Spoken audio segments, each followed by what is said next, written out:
使徒行传第24章24到26节。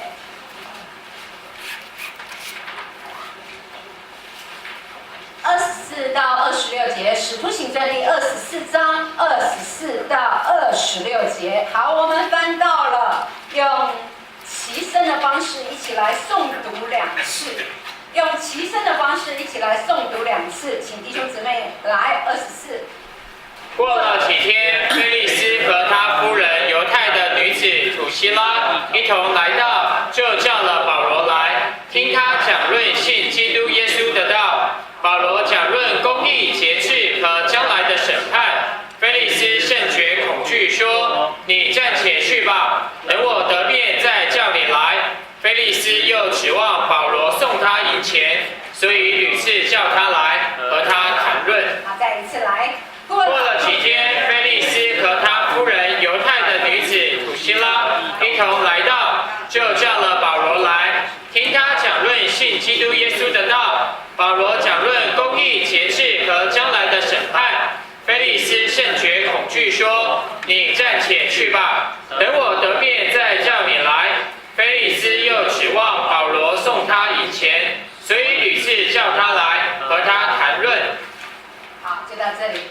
我们前几次讲到犹太的激进分子一直拿不到实情证据来控告保罗，因此保罗又在神的保守当中做这个自由监做了2年，并且保罗在被关的时候，除了百夫长自己一个看守他，并且看守他的这一些人，包括百夫长跟保罗的关系都极其友好，让保罗的亲友可以自由的来到保罗的监狱里面，甚至他只是关在一个房子里面而已，那可以自由的来供应他，甚至来听他讲道一样。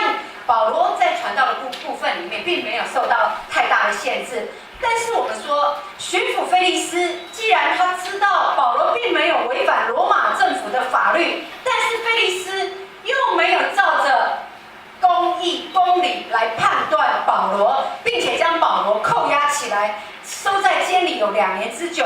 但是我们看见这个菲利斯，他把保罗关起来，其实有他的期待，他不是无理，甚至我们说他是因为害怕这一群犹太分子，这个激进分子他想要取得他的喜悦，取得他们的赞同，以至于他把保罗关起来。其实这一个巡抚，你知道他对保罗是有所期待的。你知道人很容易有一些错误的期待。你知道，你常常期待某某人，甚至我们认识一个人之后，我们会期待，比如说当我认识这一个人，那我会想问问他，你是做什么工作的啊？你认识哪一些人啊？那如果他做什么工作，我们会有一些错误的期待，这是来自于贪念的，这是来自于贪欲的。记得我曾经画过给弟兄姊妹看过一个图，贪婪为万恶之根。当我心里面有贪的时候，我开始结出许多的枝子跟果子，因此这个贪在我里面生根了。生根之后，当我认识一个人的时候，我发现他是一个很有钱的，那我就会开始期待是否这个人请我吃饭。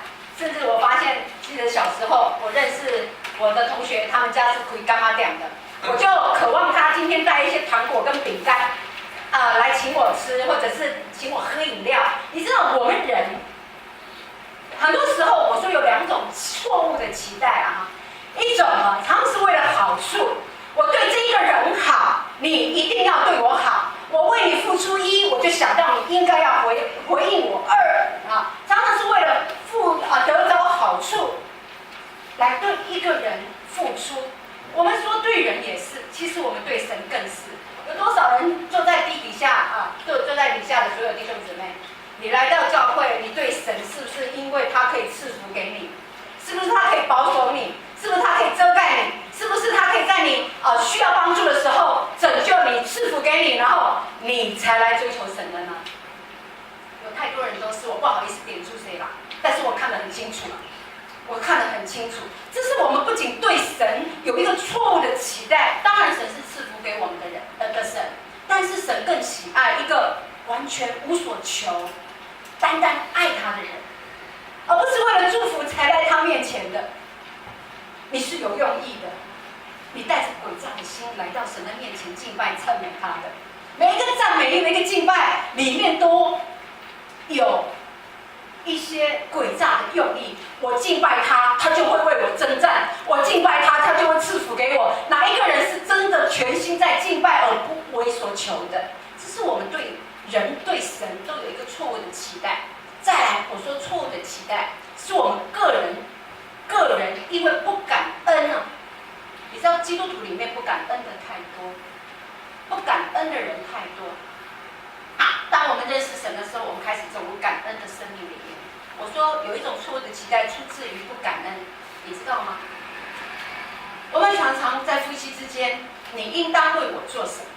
很多丈夫工作回来，你就会想说，妻子应该为我倒杯茶，应该为我拿个拖鞋，应该煮饭给我吃，应该，甚至妻子也认为丈夫你应该对我怎么样，这是一些应该来的吗？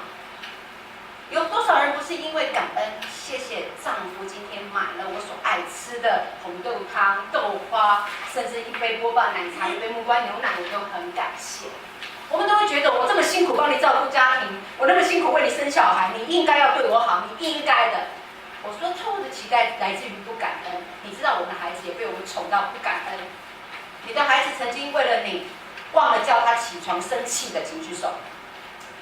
对，这是谁造成的？父母造成的。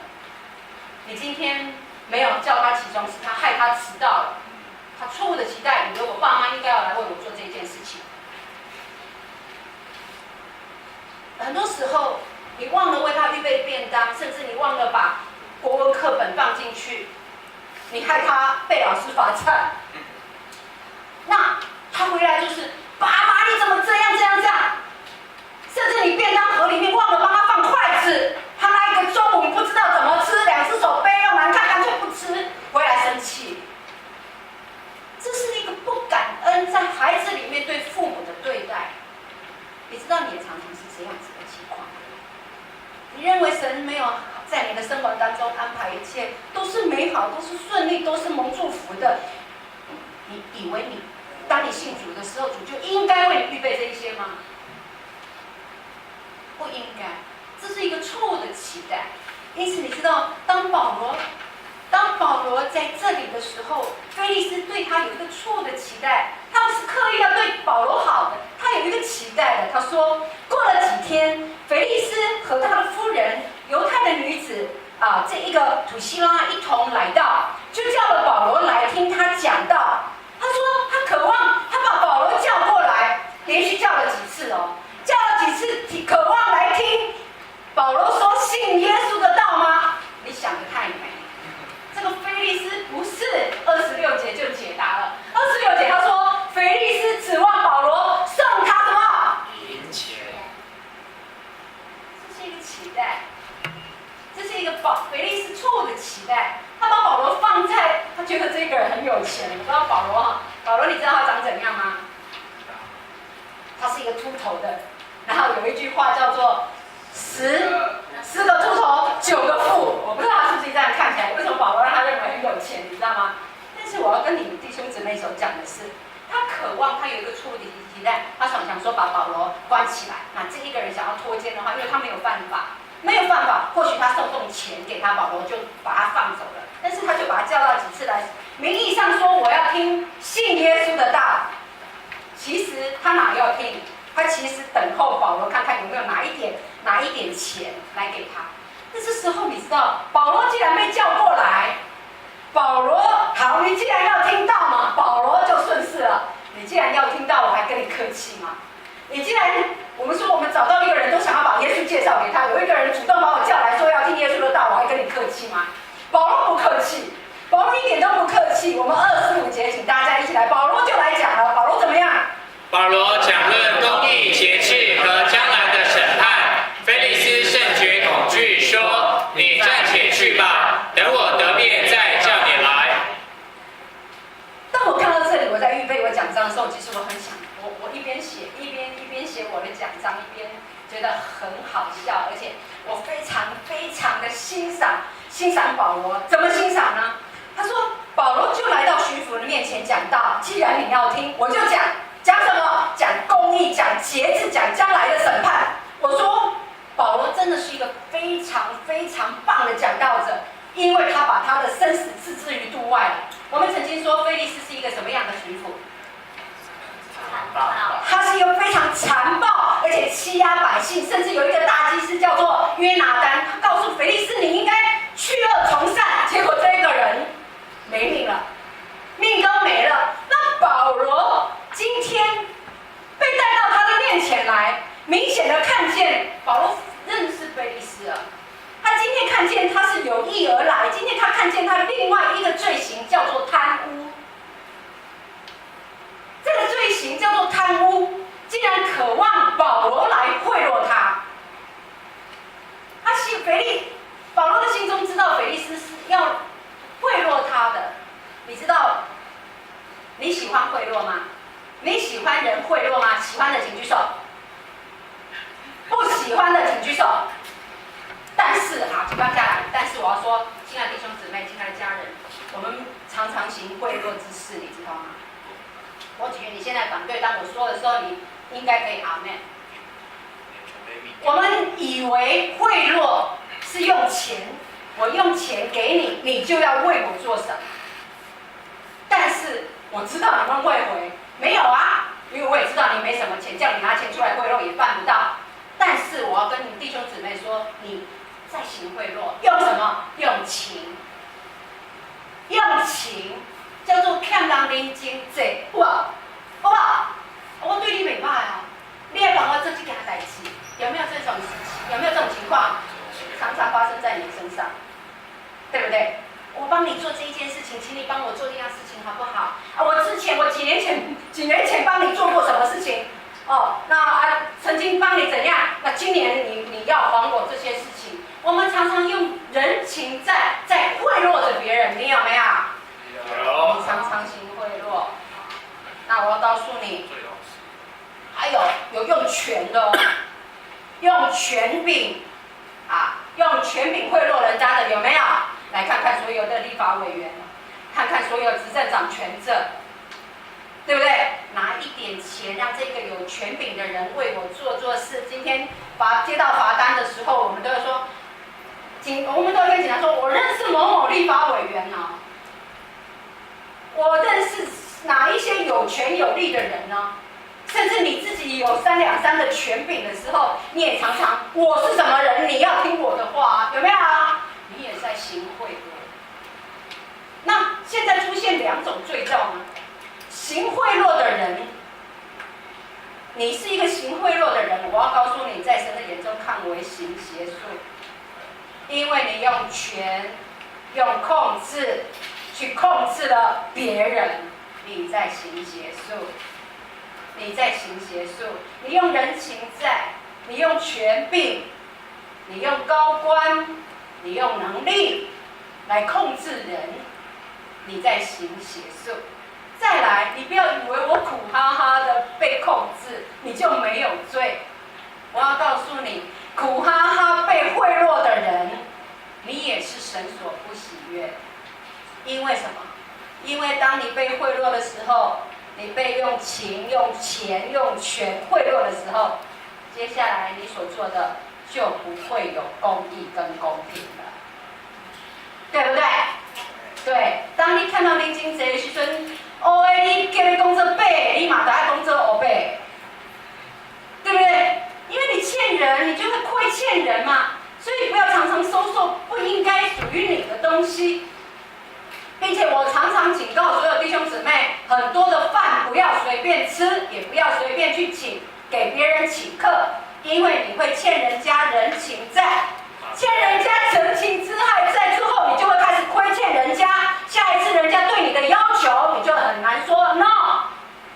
对。那当你很难说 no 的时候，你要行公义跟公平就很难了，你已经陷你自己于不义的危险尽头。所以今天早上，牧者在提醒你，不要成为一个贿赂别人的人，更不要成为一个被别人贿赂的人。阿们。行邪术跟被贿赂的，都不是神所喜悦的。因此，你看见保罗这个勇敢的保罗，就直接你要听嘛，你要听就直接针对你的需要。这一个腓利斯想要贿赂，我就针对你的需要，讲什么？讲公义。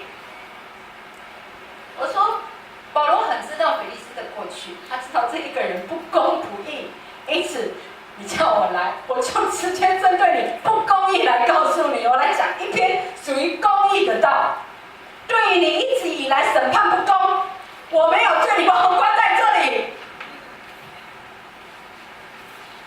我认为你不公义，并且贪污纳税，有没有？我一切把你不公义的事情，我都把它讲出来，我就针对你讲。你欣不欣赏保罗？欣赏。太欣赏了，他没有想说你会像约拿单的下场一样。再来，他讲到节制，你知道菲利斯这一个巡抚，他是一个淫乱的人，纵欲的人。他跟他讲节制，每一刀每一针都刺到他的心坎里。甚至这一个腓利斯为了享乐，他可以任意为所欲为。所以他告诉他节制，再来告诉他什么？将来的审判，哇！将来的审判是他对他非常严厉的警告。他告诉他，你不应该如此的任意妄为，最后你会面对白色的大宝座。你应该要停止你继续的行恶，因为你死后会有审判的。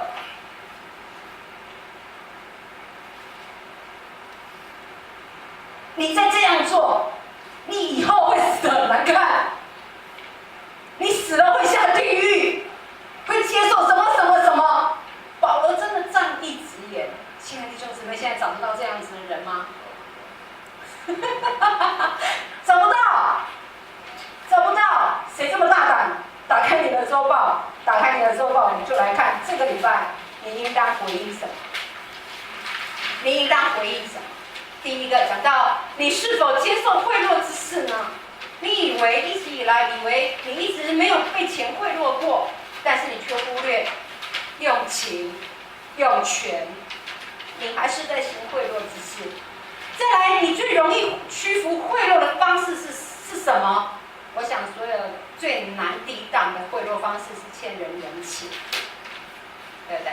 欠人人情真的下一次不还哈，自己都觉得自己是一个无情无义的人，然后就常常可能落到我说的很难行公义跟公平的哈，包括偏心的问题，包括为哪一个人说话的问题。当我拿了你的红包，当我拿了你的好处的时候，我很难指责你说你哪里不好，说不出来，因为就是欠你人情债了哈。因此，你要知道你到底哪一件事情最容易屈服于贿赂，那这件事情你就要仔细要小心了。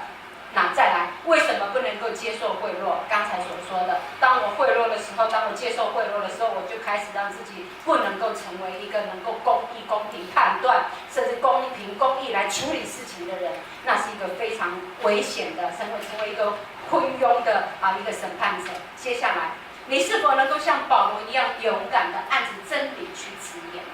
现在很需要这种人，特别在教会里。在你的周遭，很多人不愿意仗义直言的，明明知道他有问题，但是有谁敢仗义直言去跟他说？你敢跟你的上司说吗？你敢跟你的老公说吗？那我想在你生命当中，如果有这一些人，你要好好感谢他。我记得有一个男的牧者哈，他说他很感谢他的老婆。所以敢跟他讲你哪里有问题。我曾经跟所有弟兄姊妹说过，当你的年纪越大，当你的职位越高的时候，你要很小心，因为人家不太敢跟你说实话，因为尊重你是个长者，尊重你是一个有权柄的人，但是却失去了那一些勇敢可以跟你说话的人，甚至你脾气很大。你会失去人家勇敢仗义直言，所以你就就越来越骄傲，越来越固执，越来越自大。那我们开始要走向败坏。所以越老的、越尊贵的、越有权柄的，你要越谦卑在主的面前。这是我们对自己的提醒。所以，如果你的身边有这样子能够常常提醒你的好朋友，你要好好的感谢他，好好的感谢他。最多是你的另一半，如果他常常愿意跟你，你不要生气，你不要觉得没有面子。那做老婆的也请保留你先生的面子，私底下再跟他说。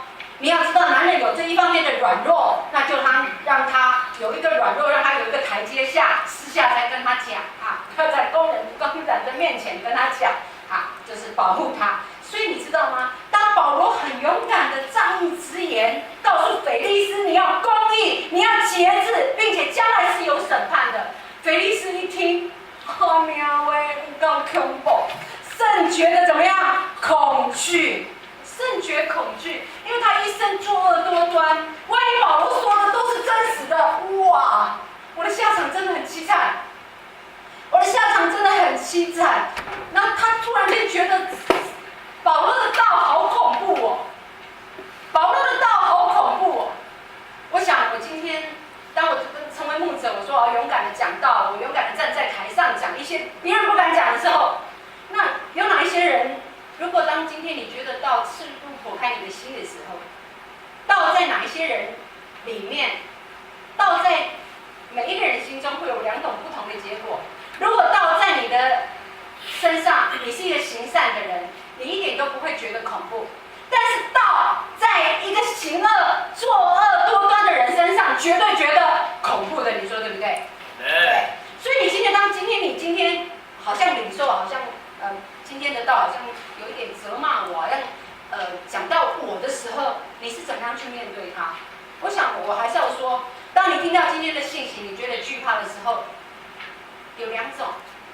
那我相信很聪明的你会选择什么样的？但我觉得今天好像骂到我了啊，包括我接受贿赂，包括我是一个没有节制的人，包括我好像面对审判。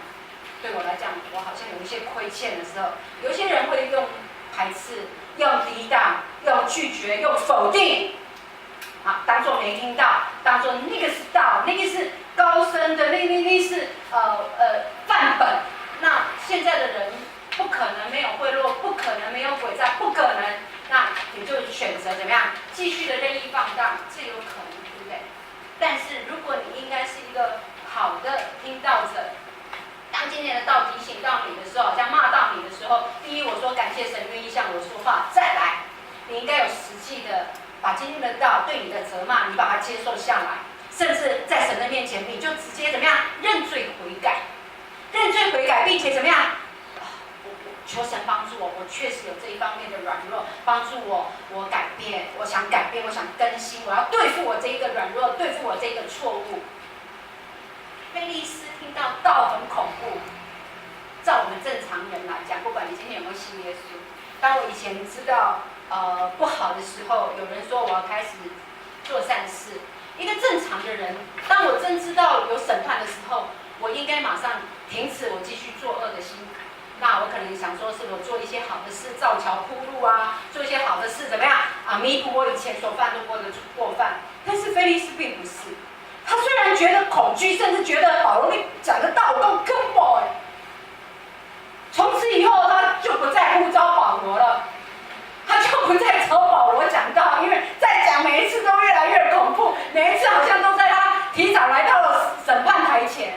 那一次腓利斯就告诉保罗说：“你暂且去吧，你暂且去吧，等我得便的是等我红便的时阵，我才去叫你来啦。”从此以后就唔捌再叫过保罗啊，过来就是加红的，啊过来就甲讲以后有恐怖，所以腓利斯从此以后就无叫保罗来啊，钱也赚袂到，钱也赚袂到，然后佮大家拢红骂，腓利斯就讲，好，安尼到这就好，你先去，你先退下去啊，等我有闲的时阵，他再叫你来嘛。腓利斯从此没有再听见保罗说到信耶稣的道。那他也没有悔改的心，这一个人没有得救，到死了那一天还是没有因此我们要看到，有些时候我们要说救恩其实不等人的。我们常常会听到，当我们在传福音的时候，我们常常听到说，当我有缘，他对你去教会啦。当我较老的，我卸下我一切的重担，甲我的生命会交互我后一代的时阵，我有缘的时阵，我才来信耶稣。好，当我赚了有够的时阵，才来信耶稣。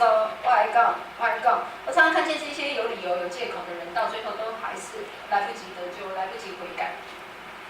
什么时阵你有缘？什么时阵你愿意放下？什么时阵你感觉够啊？我看永远拢无够。世上的事情永远可以捆绑你一辈子，你周遭的环境永远也可以捆绑你一辈子。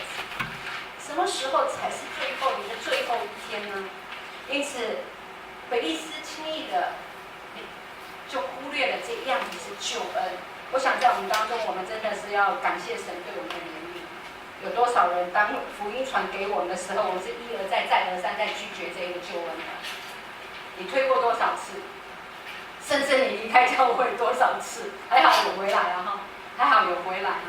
甚至常常因为人的缘故而离开神了哈。我还是要再说，是人得罪我们，不是神得罪我们。我们不要因此把自己判死刑，这是最笨的一个人哈。因此你要看见那一些传福音给你的人哈，他是你身边的天使，你都常常把天使气到牙痒痒的哈。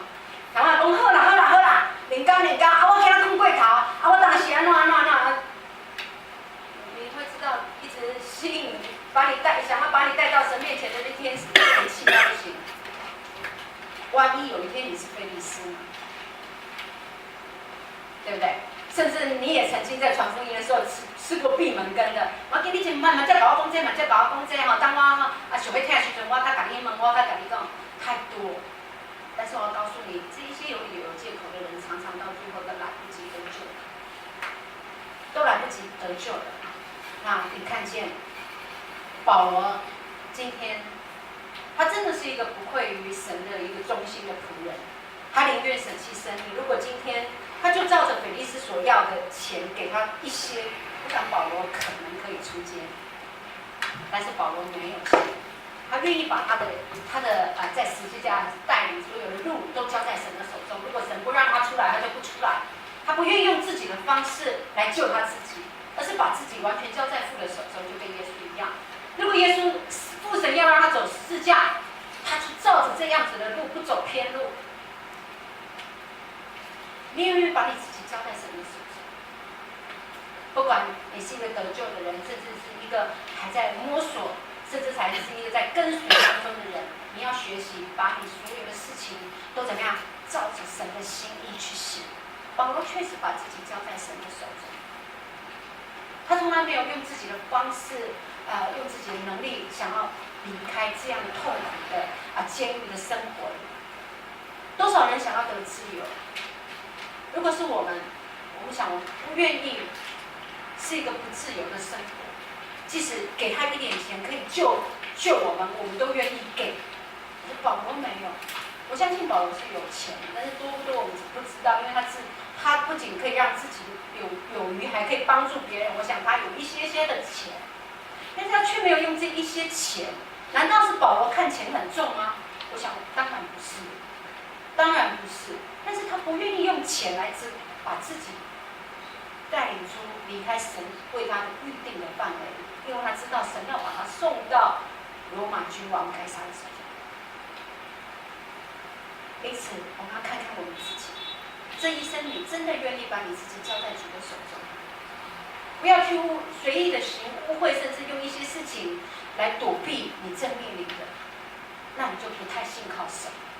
如果神定义要让这件事情临到你，你就祷告，让你可以度过所有的难关。我们一起低头来祷告。